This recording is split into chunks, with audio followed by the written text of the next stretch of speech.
HOA story time with an update. About 2 years ago, we decided that our townhouse's yard sucked because it was a 20 by 20 square of grass that was good for nothing but irritating lawnmowers. So we decided what wouldn't suck was a 20 by 20 patio. And in that patio, we wanted fire like any good American pyromaniac household. So after HOA applications and neighbor approvals and one bout of hysterical weeping over the cost of hiring a landscape architect, we installed a patio and a fireplace. And all was good, until about 3 months later when I get a call from the HOA rep that goes something like this. "Hello?" He says, "We have a problem." "Well, that's unfortunate for you. It's about your fireplace." "You mean the one that you approved in May? As in May, and it's now November?" "Well, it shouldn't be there. It's against fire code." "Well, it weighs 7,000 pounds and you approved it, so it ain't moving." "Didn't you get the county to check on this? It's clearly against fire code." "Tell you what, you send me the statute that you think we're violating, and I'll talk to our landscape architect. Here's my email." I give him my email reserved for idiots and spam bots. One email and a few clicks later, I realize they're looking at my county's regs toward bonfires and fire pits. And I'm going to assume that 7,000 pounds indicates that this is neither of those things. It's a fireplace, which is specifically listed in the fire code, but then not regulated. I forward this email to my landscape architect, and she then calls me with the county fire chief on the line, and we laugh for a good 10 minutes. I email the HOA back politely. "Dear freaking HOA moron, you recently called me erroneously, assuming our fireplace fell under the regulations. It does not. Our fire chief, my landscape architect, and my basic reading comprehension have all confirmed this. If you want to continue to argue that I need to go through significant expense to remove a $10,000 fixture from my property, you'll need to provide your counsel's information so that mine can contact them. Kindly leave me the heck alone." 5 weeks pass with no contact from the HOA. After this time, I get a letter informing me that my fireplace can only burn wood and no hazardous materials. The HOA has said crap to me since. An update. They have returned. Now they've sent a polite letter to the entire neighborhood as a reminder that grills must be operated 15 feet from the house and not on the deck. What bull crap is this? I mutter to myself as we grill burgers on the deck, seeing that they've cited the fire code. Again. And to their credit, I look at my county's fire code. It does state that no charcoal cooker, smoker, grill, or any flammable liquid or liquefied petroleum gas-fired stove or similar devices shall be ignited or used on the balconies or spaces under the balconies of any structure, unless approved by the fire marshal. These devices can be used at ground level if at least 15 feet from any structure. Of course, that statute is also followed by exceptions: electric grills and other devices approved by the fire marshal, detached 1 and 2 family dwellings and townhouses, and we're in a community of townhouses. As of this week, my second grill has been assembled on my deck.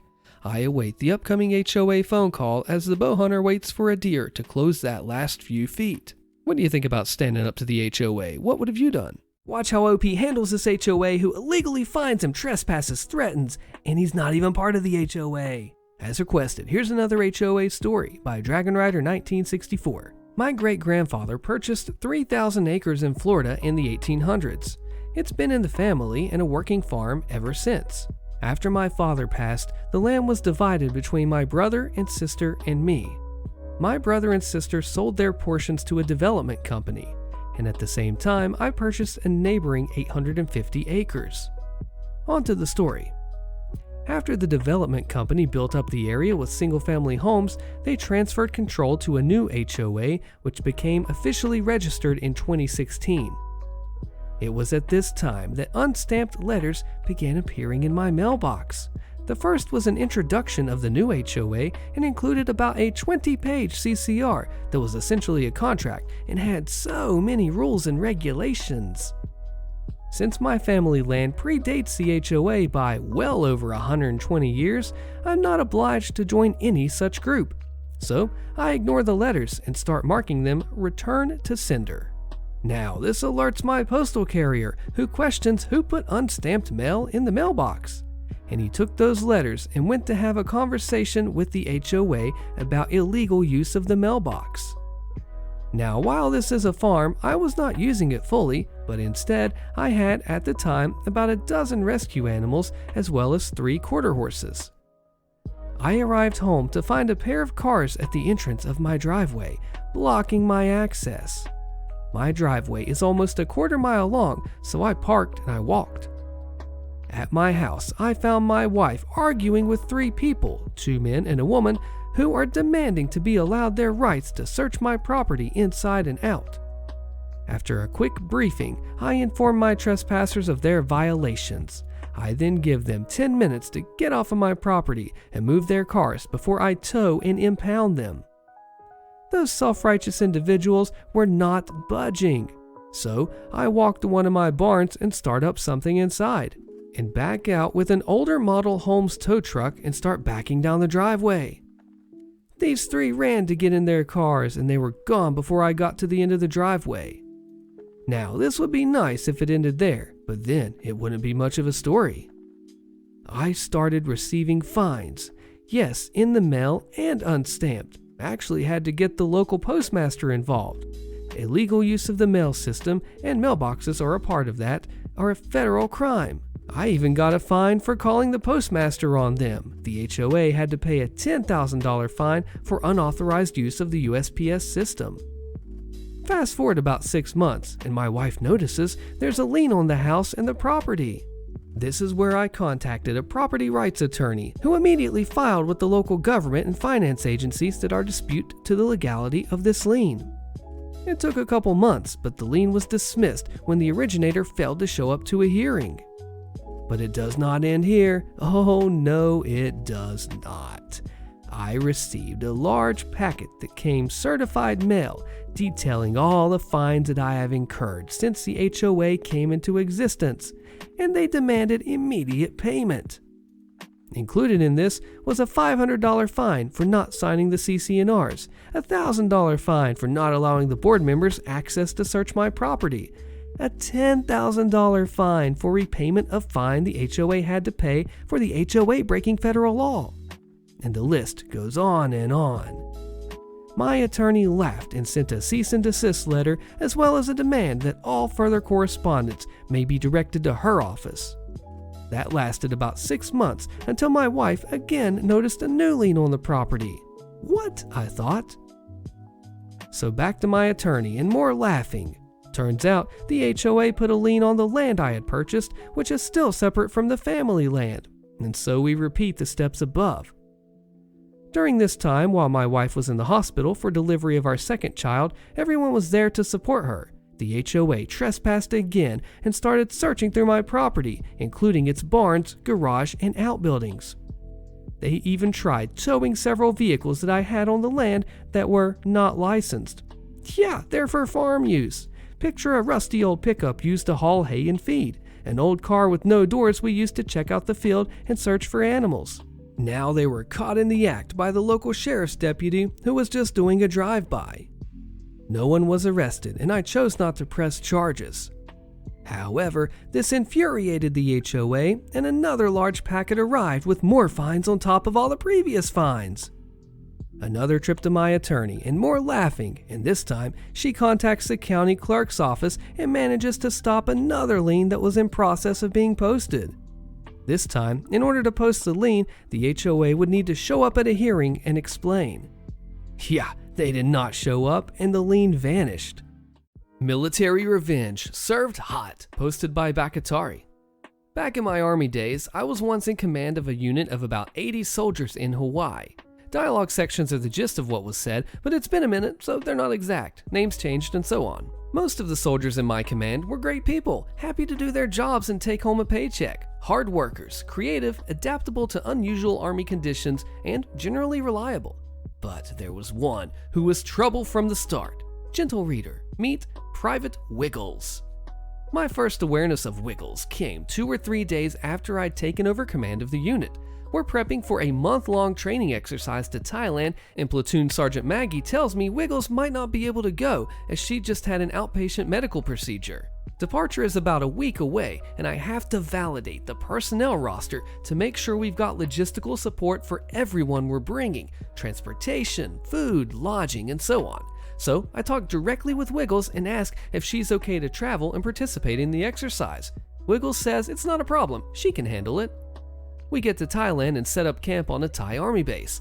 2 days in, and the medical section sends a runner to find me. Wiggles is at our medical clinic, which are tents with cots and surprisingly extensive medical supplies, laid out with extreme abdominal pain. I cruise over to the clinic tent, and the physician assistant, PA, on duty tells me a couple things. Wiggles acknowledged recently having a personal procedure, the previously mentioned outpatient medical procedure, and the PA's examination and testing shows that Wiggles has had the single worst case of pelvic inflammatory disease, PID, that he's ever seen. Seriously, this army PA, who has seen all sorts of crazy crap from soldiers, was emphatically impressed by how bad it was.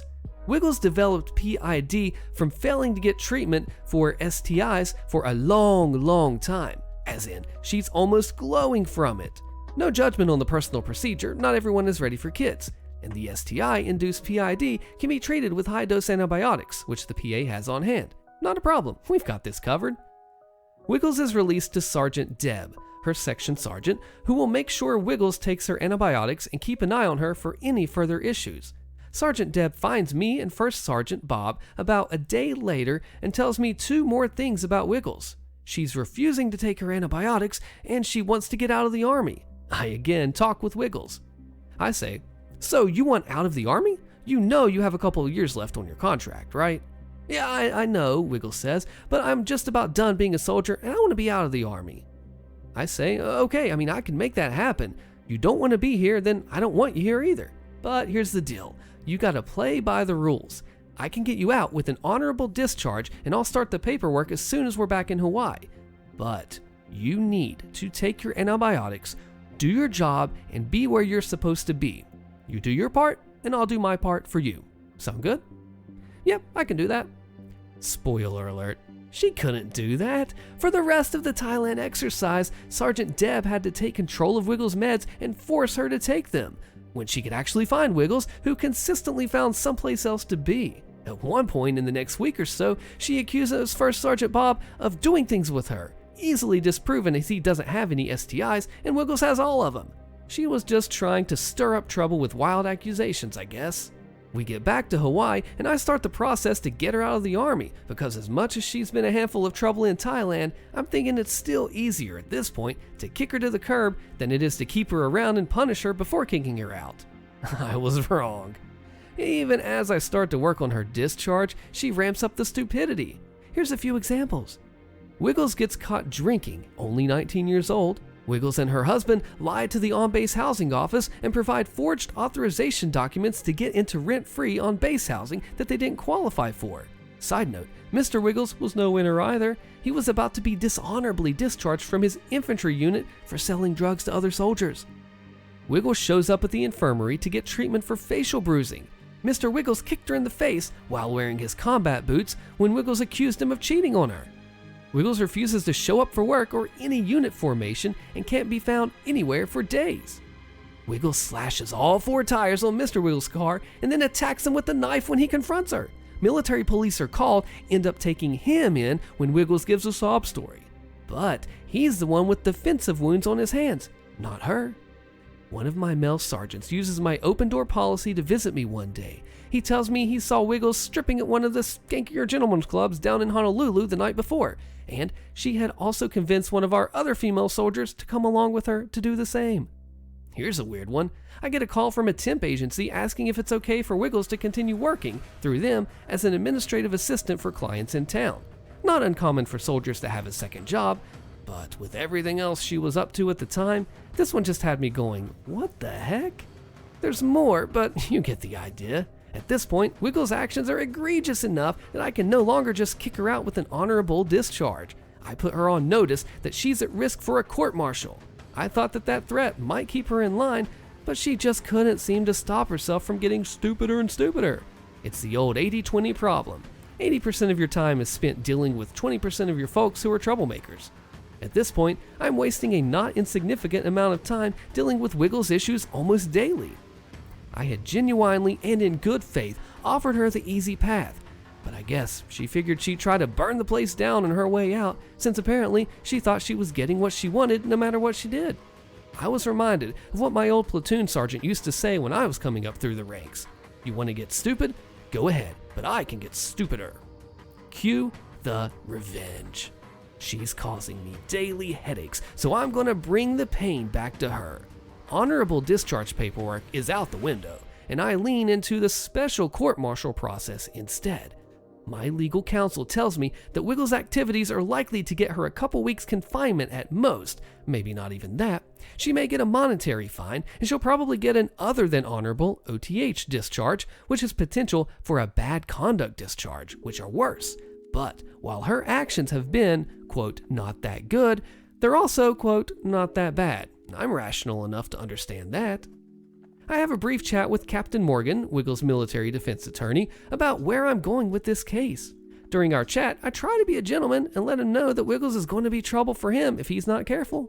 He gives me a condescending, "This isn't my first rodeo, Baka. I'm a big boy and I can take care of myself." Fair enough. I tried to warn you. Normally, a soldier getting a special court-martial for piddly crap might get confined to the barracks, restricted to their on-base quarters, or something similar for the duration of the process. It's not like she killed someone, right? However, my military legal counsel drops this little gem in my ear.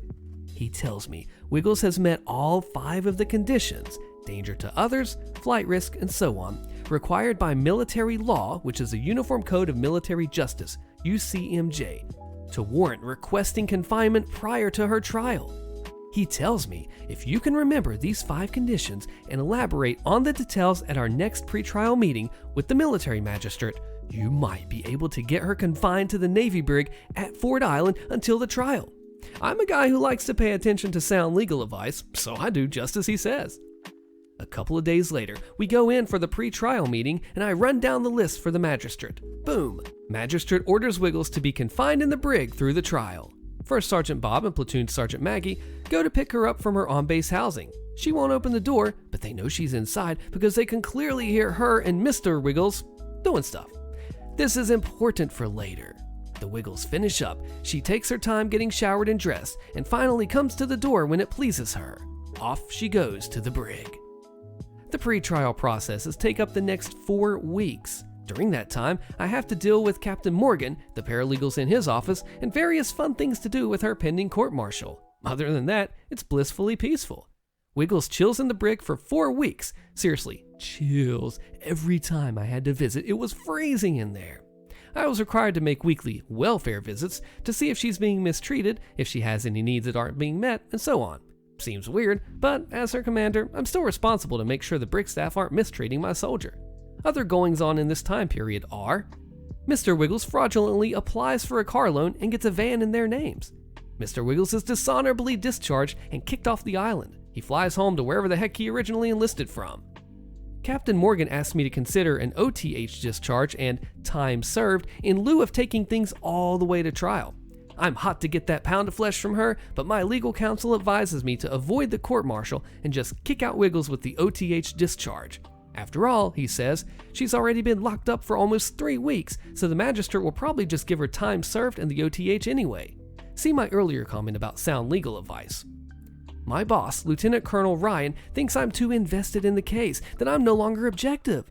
LTC Ryan insists on coming with me to the brig for the next welfare visit. This is 3 weeks into Wiggles' stay in those luxurious accommodations. Among other BS lines she throws at us, Wiggles tells us she needs to see the dentist about a feeling that's giving her trouble, and, quote, Motrin just isn't working. At the end of the visit, LTC Ryan tells the guards about Wiggles' feeling, asks if they can give her anything stronger than Motrin, and then instructs him to follow up with the dentist. Guard actually laughs out loud at this and says, "No, sir, Motrin is the best we can do in the brig." And the other thing, for the last 2 weeks, she's been telling anyone with ears that she wants to try getting her wisdom teeth pulled before she's kicked out. She doesn't have a problem with any feelings. It was hilarious to watch LTC Ryan's face go from obvious concern for Wiggles' well-being to outright fury, and the next words out of his mouth were, "That witch lied to me." I make arrangements with Captain Morgan to accept his request for time served and OTH in lieu of court-martial. Sometime later that week, I get a call from the brig. Wiggles is pregnant. Remember the scene at her house 4 weeks prior? And they can't keep her confined anymore because of it. She has to be released back to her unit until the court-martial or other actions are complete. Captain Morgan stakes his reputation on Wiggles being a good girl until we can send her back home to Carolina. He'll come to regret that, and he can't say that I didn't warn him. We get Wiggles back from her 4-week, all-inclusive stay in the brig. I've accepted Captain Morgan's request to avoid the court-martial, and I confine Wiggles to the barracks under supervision for the 9 days she has left until her flight to Carolina. Immediately, we have another crap show. Wiggles is smoking in the barracks. Not a big deal that she's smoking, it's just not allowed inside barracks rooms. Wiggle is caught with a bottle of hypnotic liquor in her barracks room. She's still only 19. Wiggle slips out of the barracks and runs off for a day when her platoon sergeant gets distracted from supervising her. First Sergeant Bob and Lieutenant Ricky, the executive officer, go to collect Wiggle's belongings from her on base housing so we can box it up and ship it to her home. And they find that Mr. Wiggles has left behind a bunch of stuff he stole from other soldiers. Body armor, military equipment, and some ammunition, smoke grenades, and explosives that he stole during trips to the range. All lined up right inside the front door where it's impossible to miss. They call me, asking what to do. I say, just collect it all, return the equipment to the central issue facility, and dump the ammo and explosives in the nearest amnesty box. Mr. Wiggles obviously meant for Wiggles to take the fall for having it. Husband of the year. If we take that bait, Wiggles will be here forever. I don't want that. Do you? Lieutenant Ricky says, nope, I don't want that either. It'll be like it never happened. In light of all this drama, I bring Wiggles into my office to remind her of her agreement to be a good girl till she leaves the island, with Lieutenant Ricky as a witness in my office to protect my butt. I say, Wiggles, you're in violation of your release agreement from the brig. You've been sneaking out of the barracks, you've been smoking and drinking. She cuts me off and says, yeah, and doing all kinds of drugs too, with a heavy sarcasm voice behind her. I say, well, be that as it may, I'm giving you fair warning that you're at risk for losing the deal I made with Captain Morgan. Additionally, you're pregnant again. I'm not sure if you're aware of it, but most damage to a fetus from alcohol and smoking will come in the first few weeks after conception. I don't know if you're planning to keep this one or not, but at the rate that you're going, this baby's going to be born dumber than you. Wiggles, gaping like a dang fish, picks up her jaw off the floor. She then bolts from my office and runs down to Lieutenant Ryan's office at the other end of the building to squeal on me for insulting her. Lieutenant Ricky is hot on the heels. She tries to rush into Ryan's office, but Ricky gets in first and fills him in. Ricky tells me later how it went down. Wiggles is yelling about how I called her stupid. Strangely, a vanilla thing to focus on, considering everything she's done, but you do you. And that she's being mistreated. Ryan yells at his admin to, go get Captain Morgan on the phone, now. He reams Captain Morgan for his client's foolishness, tells him to freaking fix this, and makes various threats to Captain Morgan's career. About a half hour later, I get a call from Captain Morgan. Baka. Yes, he did that whole patronizing BS. I can't believe the words I'm hearing from Wiggles. I'm shocked, just shocked, that you would use language like that and call her names. Side note, my mom is an attorney, and I grew up with tales from the courthouse about lawyers using exactly this sort of hyperbole. Your Honor, I'm shocked, appalled, and dismayed that the opposing counsel would attempt to paint my client in such a light. It's the kind of BS they said when they didn't have a good argument. So, as soon as I hear the word shocked, I know I own him and immediately cut in. And I bet you're appalled and dismayed too. Captain Morgan's now stumbling around and sounding slightly confused. Well, yes, of course I am. You can't talk to soldiers like that. I know of a lieutenant colonel, a commander, who called one of her soldiers stupid, and she's no longer in command now. I said, I didn't call her stupid. I informed her of basic biological facts. Not my problem if she takes the news poorly, and arguably, she's not all that smart. Anyway, you called me, and I'm pretty sure it wasn't to warn me about what I said to Wiggles, so what do you want? Morgan says, what will it take to prevent you from kicking back our deal? Apparently, Ryan cinched his butt up good and tight. I said, you could get her on a plane tomorrow. Morgan says, how about if I get her out of here by Friday? It was Wednesday, and she was due to fly out by the following Wednesday. I said, I don't think you can manage that, but good on you if you do. To his credit, Captain Morgan gets Wiggles a flight for Sunday, 3 days early. I print up official orders appointing Ricky as a military escort specifically for her. Ricky drives her to the airport, and the airline desk agent calls me to verify his status when they get to the check-in counter. They give him a special pass to get through security with her. He stays with her at the gate to make sure she gets on, and stays on the plane, and then stays at the gate until the plane is in the air. Some boogers are hard to flick. We wanted to make dang sure that this one landed someplace else. About a month later, I get a call from the military police about a derelict van in the parking lot with all 4 tires slashed. Guess who that belonged to? It's really kind of sad when I look back on it. I mean, I had 2 other soldiers come to me at different points asking to get out of the Army ahead of their contracts. One just didn't want to be in the Army anymore, and the other did want to stay in the Army but had family issues that would be a lot easier to deal with as a civilian. They played by the rules, and I got both of them out with honorable discharges and all the benefits. They even qualified for unemployment. Too easy. Wiggles could have had the same treatment. I told her exactly what I could do for her, and then had to shift gears and told her exactly what I was going to do to her. And then I did it. I could have been her best friend on the way out the door, but instead I ended up owning her and her dummy defense attorney. She screwed herself out of transition benefits and access to the VA, and picked up a lifelong black mark for employment. All because she couldn't play nice for a few weeks. She decided she wanted to play freak around find out games, and we all know what happens next. The HOA demands they put a lien on my house, but I'm not even in the HOA. Click a video on your screen, you don't want to miss it, and I will see you there.